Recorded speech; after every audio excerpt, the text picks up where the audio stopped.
Jay. Okay, Jeff, here we are, and it's early in the morning on a Saturday. That's Jeff Gere. He's Jay. I'm Jay. This is ThinkTech, in case you were wondering. We're trying to think. I'm trying so hard to think. You think it's easy? I don't. No. So, I went and I looked on Google this morning for something called What's My Line? Do you remember What's My Line? You're too young. Vaguely. It was a television show. Mm-hmm. It played from 1950 to 1967. It's a long time. Wow. And the host was Charles Daly. I can be Charles. Okay. Dorothy Kilgallen. I don't know whoever that was. I mean, I remember her. Arlene Francis and Bennett Cerf, who was a columnist for one of the papers in New York City. Okay, and they would have people come on their show, and they would ask them, what's my line? Then they would have guesses, and some of them were really interesting. I mean, nobody knew. These were never easy to guess. So why don't you give the audience some hints about what's your line? And we'll see if we can figure out. My line is my avocation, my preoccupation, my consumption. Yeah. So hints, a few hints. Well, those were your hints. It has something to do with word, and it involves the entire body and the brain that lives inside it. Oh, yeah, okay. Well, that'll help. What doesn't fit into that? You get it yet? Do you know what Jeff does? I want to give him some more hints. Get closer. Yeah, right. Stay tuned. Okay, I'm going to cut right to the chase on this. Please do. Help us all. Jeff is a government storyteller. Why are you laughing? I think he hates when I put it that way. I think it's exceptional. Okay. So my first Thank God there's a government that hires a storyteller, don't you think? It is a wonderful thing. It is. It's a great country of what? I have the position that was first created by Lyndon Baines Johnson under the Great Society, wherein the federal government believed this happened. They gave the feds gave cities and states money in order to fulfill their dreams. Okay. And I am the remnant of the masses. That's my job. Thanks, Jay, for pointing that Jeff out. does opiate of the masses thing. There's your next hint. Anyway, so, I mean, how would you distinguish that from a non-government storyteller? Most private performers, storytellers and musicians and, painters, they have a gig, a set, and they work their little ends off, and then they're too tired to do anything. When they don't have a gig that works them till they drop, then they're looking for one because they don't have any income. That's called a private artist. I, on the other hand, have the luxury of being able to give myself out and honing my craft in front of hordes of humans as a gift of the city and county of Honolulu to the people who receive it. Wow. Isn't that amazing? It is a juxtaposition of all the forces in the universe right there. As my ex-deceased wife said, you're a funny little peg and you found a funny little hole to fit in. But it works well because you were born to do what you do. Born. Da, da, da, da, da, da. You're just getting to know Jeff Gere. Right. And it's really interesting. Okay, so I'd like to know where you perform and before whom you perform, usually. I have two lives. One is as the City and County of Honolulu Department of Parks and Recreation's drama specialist. And then I have a position as me, Jeff Gere. As the drama specialist, I perform for, 7,000 or 8,000 children in the Summer Fun program all over Oahu every summer. 2 shows in the morning, 1 after lunch, sometimes teen shows in the evening, special events. That's all summer. In the fall, I produce the Talk Story Festival, the biggest storytelling event in the state. My God!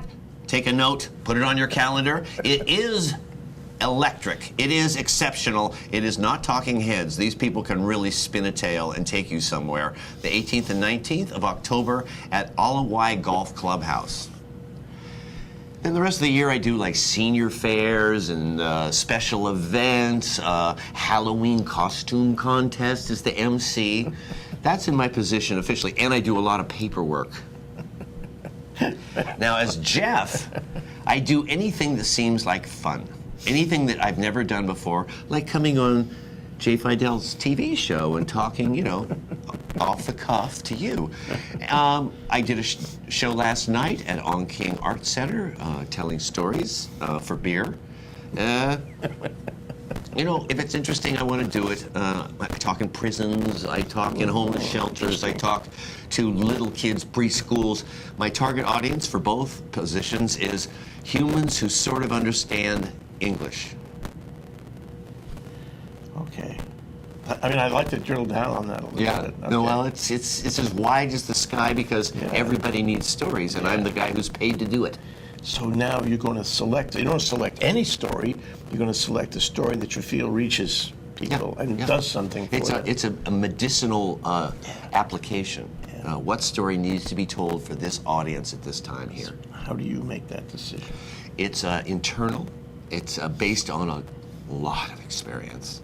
And I leave it to the subconscious to just kind of bubble up with whatever. Sometimes I walk in with a set list, but very rarely. I'm usually too busy. I'm running there. Last night, the theme was desert, the sands of time.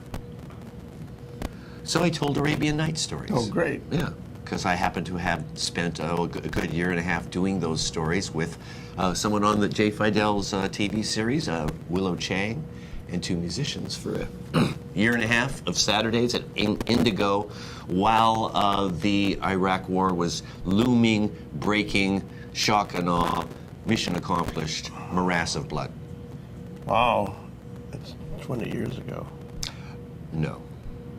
It was just Bush. That was 8 years ago. 8 years if we ago. count Obama's term ended, not quite. Yeah. Yeah, that was the one. Yeah, that was the one. From your description, I Yeah. should have known that, yeah. Not that old anyway. Please, Jay. Sorry. I had a little heart palpitation. So like in any performance thing, you've got to connect with the audience.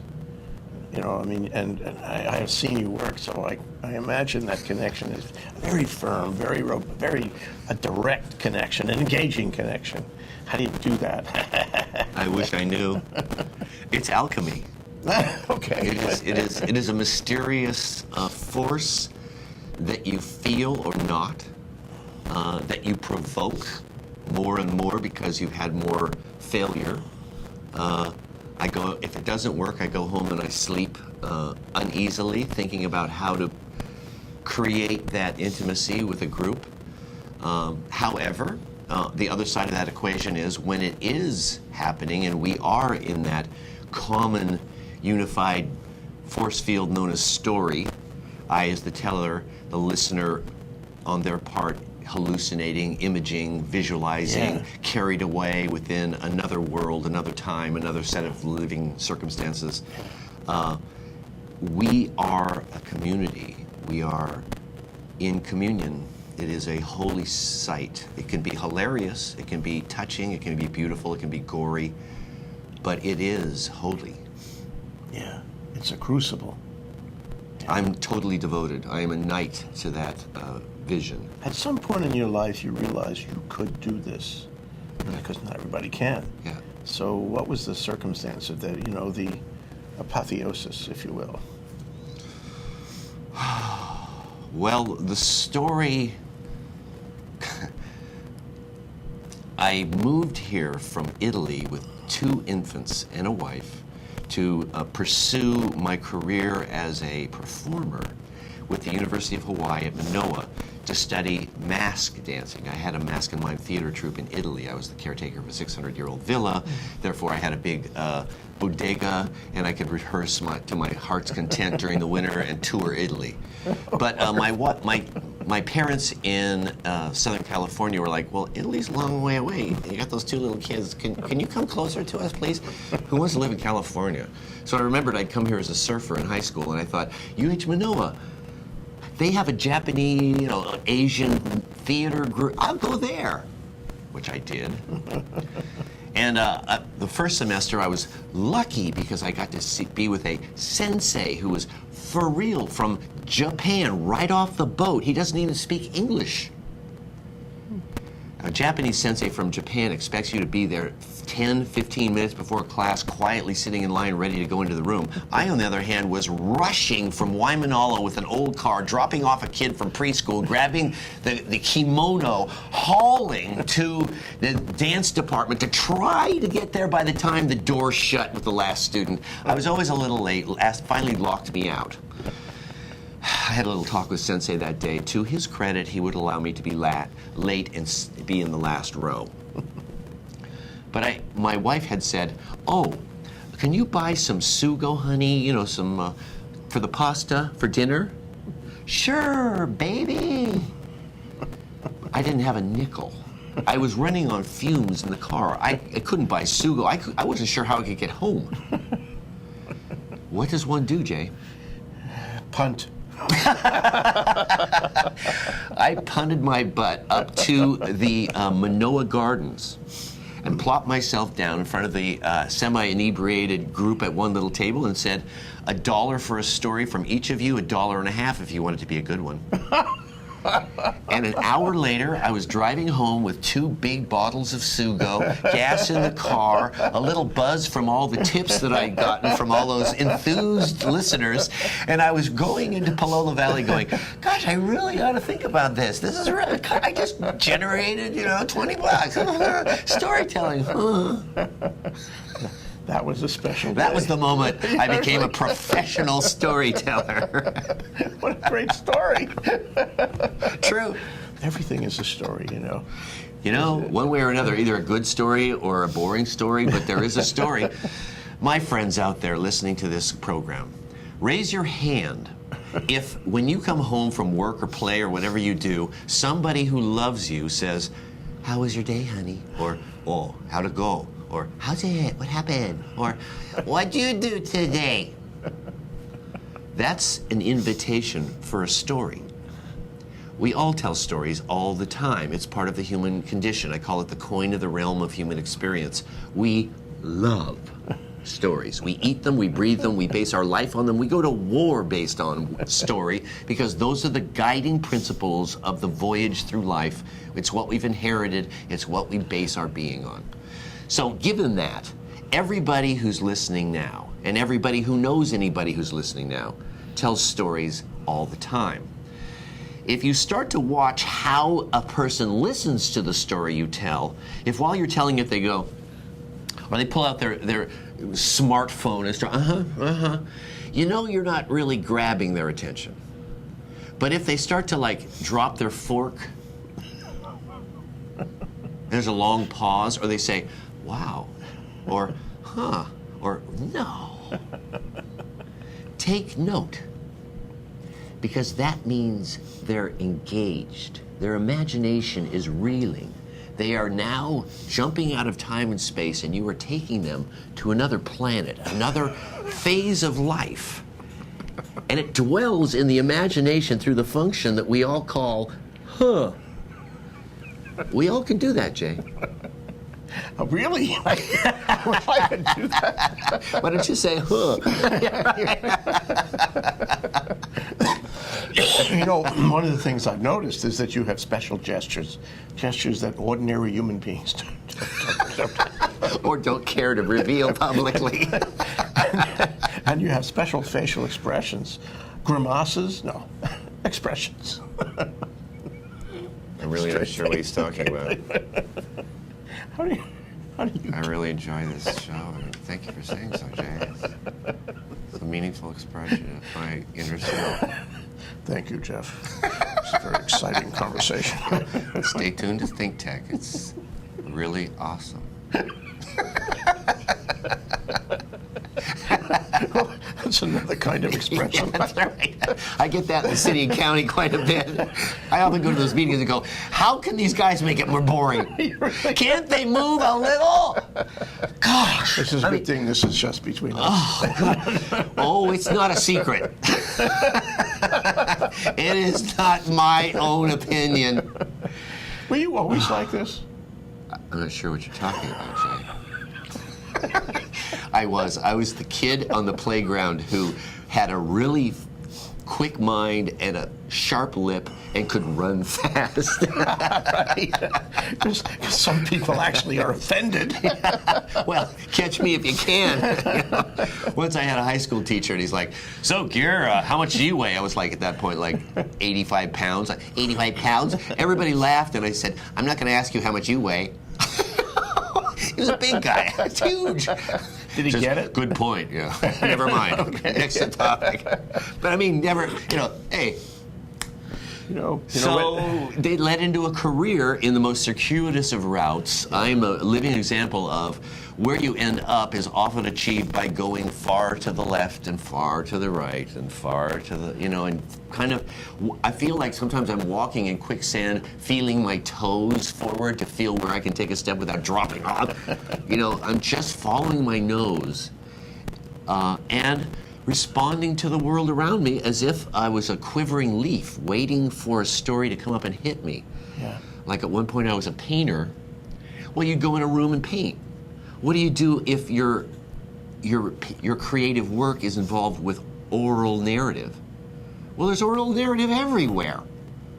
So you have to be selective and you have to be awake and ready. I was at KCC yesterday putting up posters, and I look in a door and I thought the lady was going to scold me. What are you doing putting those posters? And she's like, "Oh, this storytelling, talk story. Oh, I love that thing." Yes, Hawaiian lady. I'm like, yeah, hi, no, you're left behind. Here, would you like to come? And I know I can't tell stories to people, but I got a lot of stories. Oh yeah, we all got stories, yeah. And then she started. And suddenly I was in Waimanalo, in Heiaus. I had doors opening and closing with invisible forces walking through. She was in a bed oppressed by a weight. Her face on the bed was an inch above the floor. I mean, and I'm like, I gotta go. I gotta go. Please tell me more. I'm really late. It's everywhere. Humans love to tell stories if you're ready to listen. Well, when they find out you're a storyteller and you're into talk story, they got to come around and tell you their stories. That's the problem. Quite often. Quite often, and it's never a waste of time. No, because you get material. Oh, mountains! How could I live the things these people tell me? I mean, I'm not a Hawaiian lady who lives in Waimanalo with spirits walking through the house, but through the story, I can become her. In fact, that's a lot of my story structure. I go to a place, I just did it. I go to a place, I'm hanging up the posters, I meet a lady, she's Hawaiian, she's sitting there going, "Oh, I love talk story, can I talk to that?" And then the door opens, and so I'm sketching both a story and a portrait of the person telling me the story. I then become the people in the story, and I become her telling me the story. I can be me listening to the story, or I can be me as a narrator moving as quickly through some sequences. Yeah, and got to pay attention. Yeah, if you're listening with kids, because they don't know that I'm supposed to tell them, the bear said, no. For me, I go,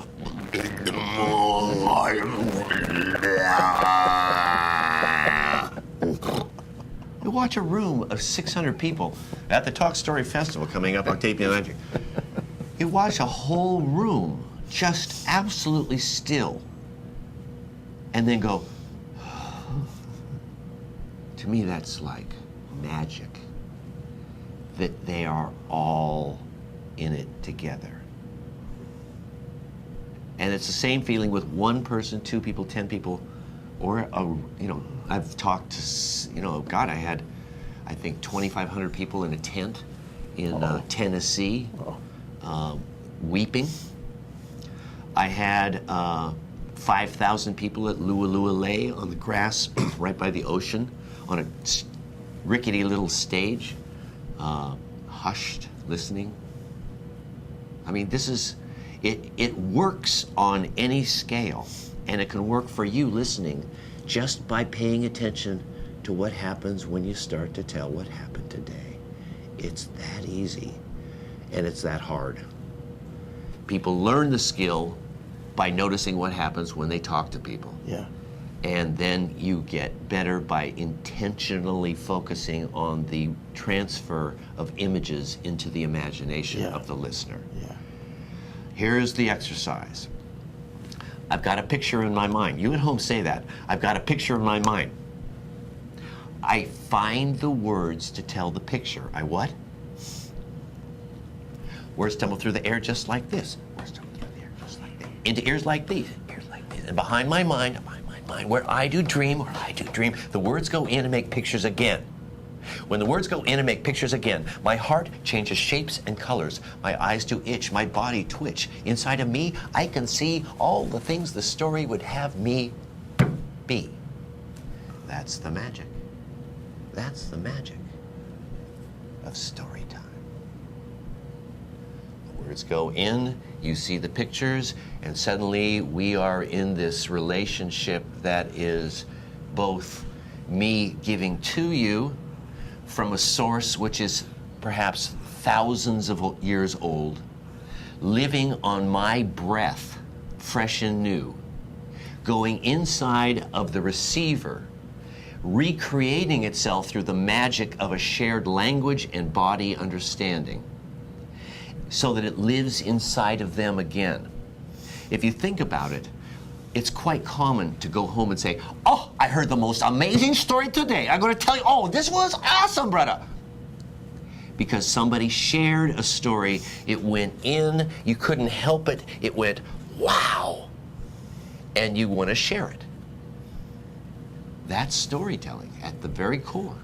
Strikes me that storytelling is really part of the human experience forever, from the beginning, from the cave of the Bear Clan, from the earliest times, because that's the way we communicated, taught people, entertained ourselves. There was nothing else. Right. And so, the DNA contains this wish to be involved in the process. I think it's unique to the human species as far as we can tell. You said you told some stories last night. Was it? Yeah. Can you tell one? I'll stand by. I'll move off the screen. Please. It's only your show. Jay has asked me to tell you a story, but the story that I told last night is too bloody to share with you on this sensitive media. So I'm going to tell you another story. I'm going to tell you the story that happened to me at the end of telling story. See, this is what happens. As soon as I start into that story, I go, I think I want to tell another one. Rewind. Here's a story that jumped to the tip of my tongue to tell to you right now. I was walking down from Makapu'u. I was teenagers. I was walking down the road. I was tired. It was late at night. I talked to these girls and boys every summer for 10 years. I'd known them since they were 7th graders. The one that was telling me the story, Bree, had now just graduated from high school. We were buddies. I was a star in their little firmament. She says, Jeff, I've been waiting to tell you this story ever since it happened last summer. What? Yeah, this story. Oh, for real. Oh, spooky cut. Look at the chicken skin. Just thinking about it, Jeff. I gotta tell you. Okay. I see. I get the feeling. When the spirits is around, I got that feeling. How does it feel? Like ice water on my spine. Okay. She tells me that they move into a house in Eva. Old Eva, Plantation Eva? So, old house. She said, as soon as we move into house, she said, a long story, she lives with her sister and her sister's husband. The mom gave her up to the sister, who's 10 years older. Okay, so Bree moves into the sister with her sister named Ruby. And I said, tell Ruby. As soon as I walk in, Jeff, I got the feeling. The ice, the running down the spine. Ruby, there's something wrong with this place. I don't like this place. Oh, Bree, we just paid the down payment. Gosh, at least give it a chance. They eat dinner. Then she's finally like, where am I going to sleep? There's a room in the back. She shows the room. It's got bunk beds. I'm not sleeping in here alone. Okay, God. I'll sleep on the bunk below. You sleep on the top. Gosh, such a baby. Bree gets into her pajamas. She goes in the top bunk. She says she's tossing and turning. She can't sleep. She's just, something wrong, something. And she hears it. footsteps on the ceiling over her head, pacing back and forth all night.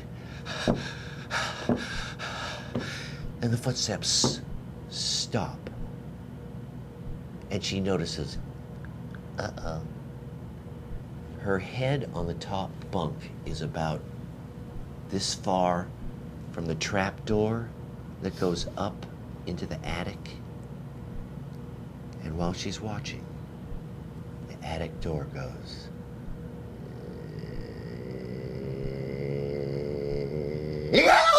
Puts her head in the pillow.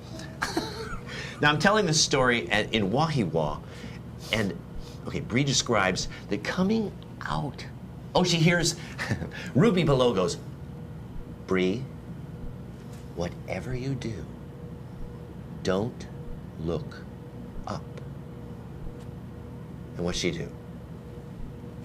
Of course, she looks up. And I'm like, why'd you look up? She says, oh, wouldn't you want to see what was coming down from the hole in the roof as there was the... Yeah, I guess.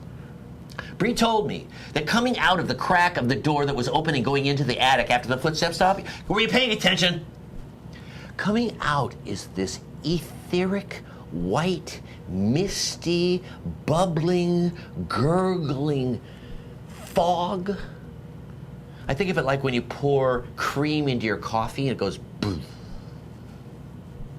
This mist is pouring out of the top, the hole, down into the room by her head. Ow! She puts her head in.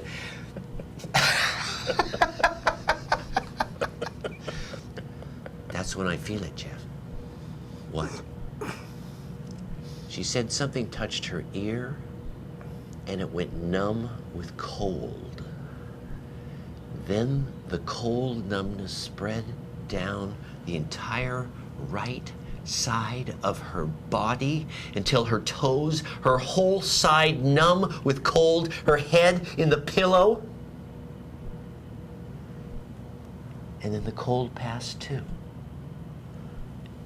Too much, Jeff. I just fall asleep. I pass out. In the morning, she gets up. She puts on her clothes. She goes out. Ruby's out in the kitchen. She goes, Ruby, we gotta get out of here. This place is freaky. Bree, I already called the landlord. I already talked to him. He's gonna return the deposit. We're getting out of here today. I say, thanks, Bree. That was a really awesome story. It happened, man. And I've been waiting all year to tell you, because you're the spooky guy. Uh-huh. Story told to me, walking down from Makapu'u Point, the lighthouse there by Bree, a girl who just graduated from Waipahu High School.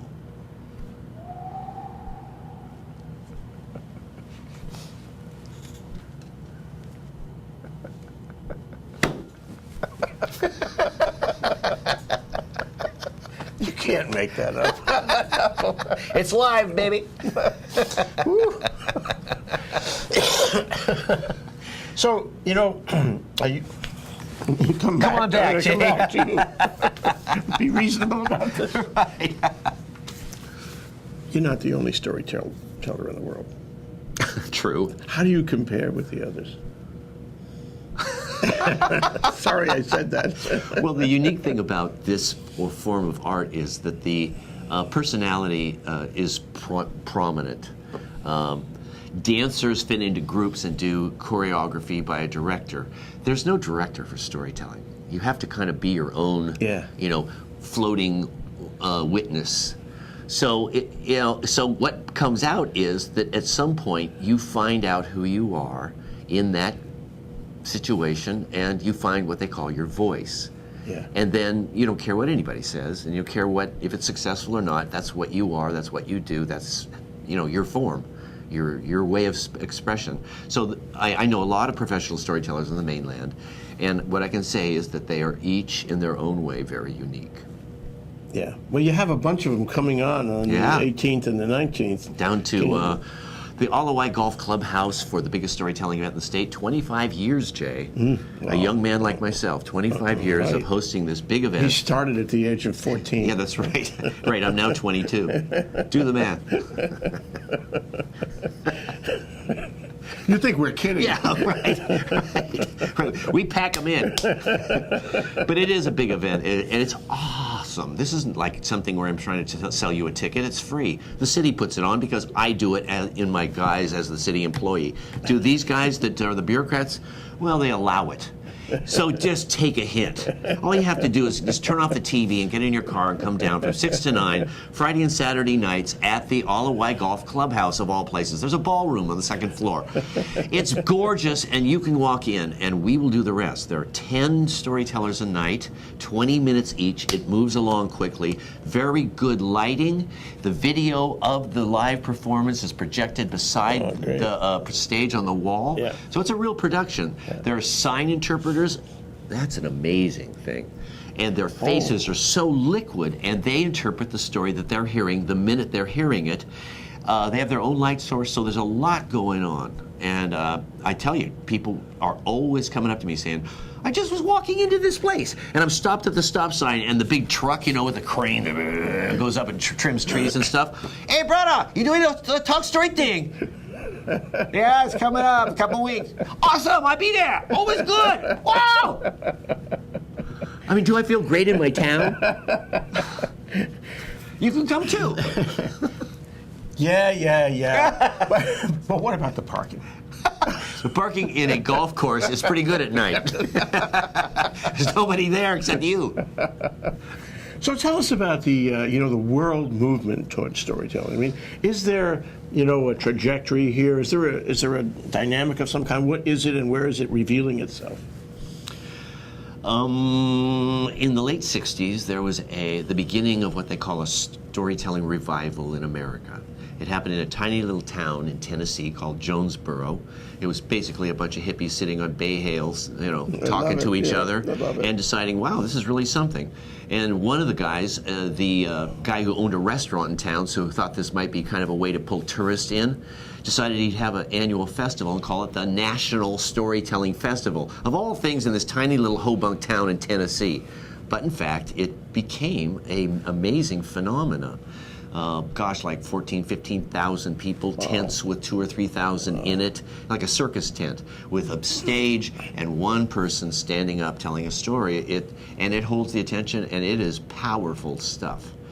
Now, since that's kind of reverberated in ripples all across the nation, and there's storytelling festivals and gatherings in pretty much every town that has any size and audience, or somebody like me who wants to slave away and make it happen.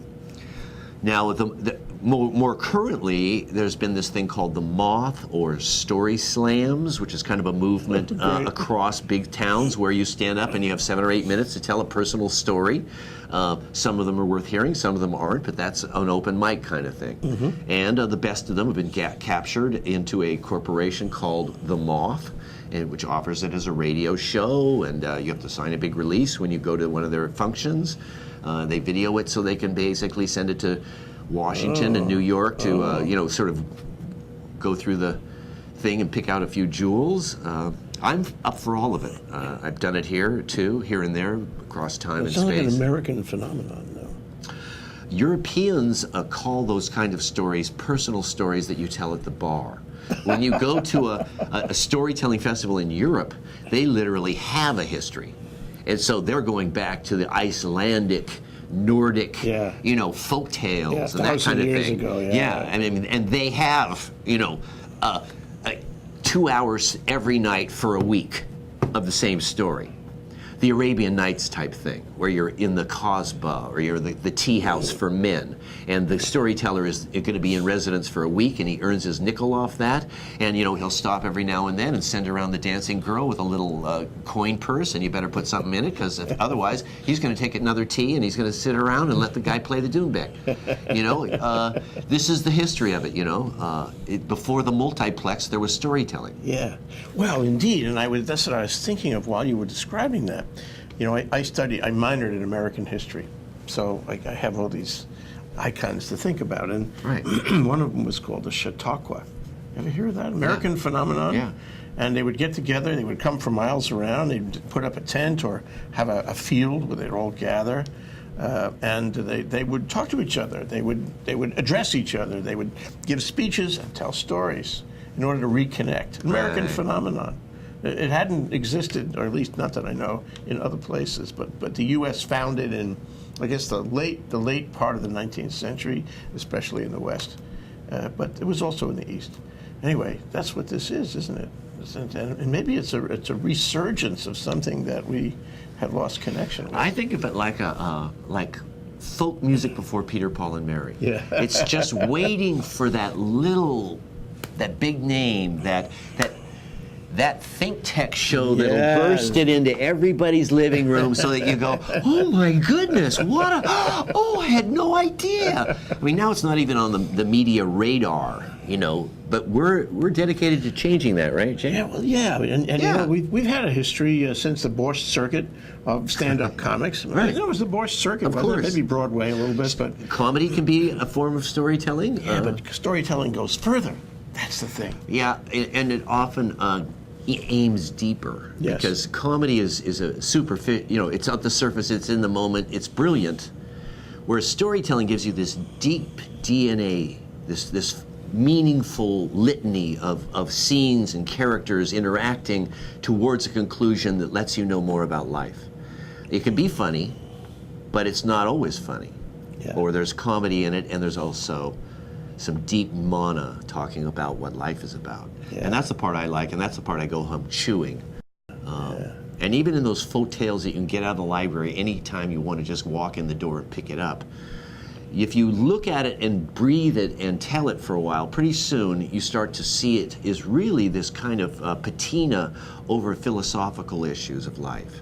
So if you look at a folktale with the idea of what is it really talking about with trolls and witches and goblins and fairies, it's not life, but it's not that far from life. If your mean boss who never wants to say yes might be seen as an ogre, or Medusa who turns you into stone so that you can't move. That's an example. It's a really good example. Can you relate? You know, it reminds me of a thing about comedy, about humor, is that in all of humor, everywhere in the planet, every culture, in all of humor there is truth and pain. Yeah. And that humor, sort of throws that at you, and Right. you learn by that. But the common denominator between human and horror stories and stories that, go to a philosophical, message is that you're trying to tell people something that is true. It may not seem that way. It may seem like fiction. Right. But there's always a message that is true and profound. The more profound, the better the story. Right. And that's why we can jump cultures.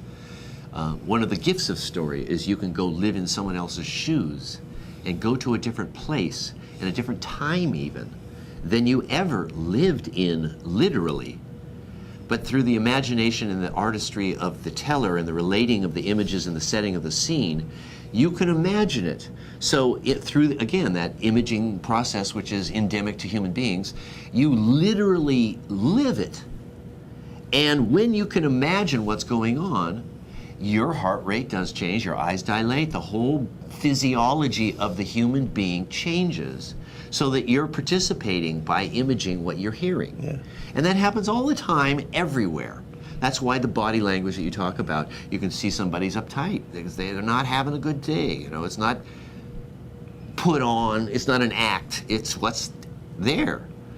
I've been thinking that, what you do is interesting not only to the city but to the state and to trying to keep the Hawaiian culture alive, maybe other cultures too. But it sounds like your stories, whether they're actually Hawaiian in nature or not, really do celebrate local culture. Am I right about that? The stories that I tell that I've heard from local people, some say on the mainland, well, those are caricatures. And I say, no, those are really people. We've got people. Hey, brother, you like something? I got something for you. Ah, boy. Come. You funny. Come. those are, to me, loving portraits of people that actually told me a story, and I want to be them and show how they are to an audience. It's a delicate thing because I'm a white man, so there's a history here in Hawaii of white men oppressing other people with brown skin, and I have to confess up to that, and sometimes I'm held accountable for it. And you know what? Right on, you're right. I don't dispute it. You have a grudge. All I can do is try to add my life and my stories to it and make what's now better. And it's a sensitive thing. I'm not Hawaiian. I'm never going to be a Hawaiian. I've spent more time with Hawaiian storytellers than most people on the planet. I have promoted storytelling and Hawaiian storytellers more than any Hawaiian. But I ain't Hawaiian. And I'm never going to be Hawaiian. I had to come to that conclusion. I'm not going to do that. But as oral, living, contemporary narrative in the land that I live in, this is great material. And to that end, with all of my myopia and limited access to a culture that I can only glimpse into, and with them over 30 years filling me in with the significance and profundity and backstory behind what happened, I end up trying to do my best to present a culture that I'm in the middle of as it lives here now. Because culture is not an artifact. Culture is what is with people living now. And towards that culture, I have a place and a voice. Whoa. Last question, Jeff. This is Jeff Gere. This is really important. This is storyteller par excellence. Where are you going? How is this going to be for you going forward? I am constantly amazed with how everything I want happens. So I want to be very judicious with what I want. Because if I can do anything, what is it that is most essential to do? I can tour the world as a performer, but then I'm always gone. Do I get to do it with my wife? No. Well, I don't want to tour that much. What can I do then in my backyard? It's not a 5-year plan, Jay. It's a 5-minute plan. If I can think of it, I do it now. So the question is, the question I ask myself, what do you want? What's next? Yeah. What's pono, powerful, and needful? Yeah. Stay tuned, folks. Whoa. I'll keep you updated. It's very clear we have to keep updated with Jeff Gere, storyteller par excellence, and also some say a government storyteller, which we've explored. One side. Thank you, Jeff. Great to talk to you. Great Aloha. to listen to you. Great to engage with you. Say goodbye. Bye.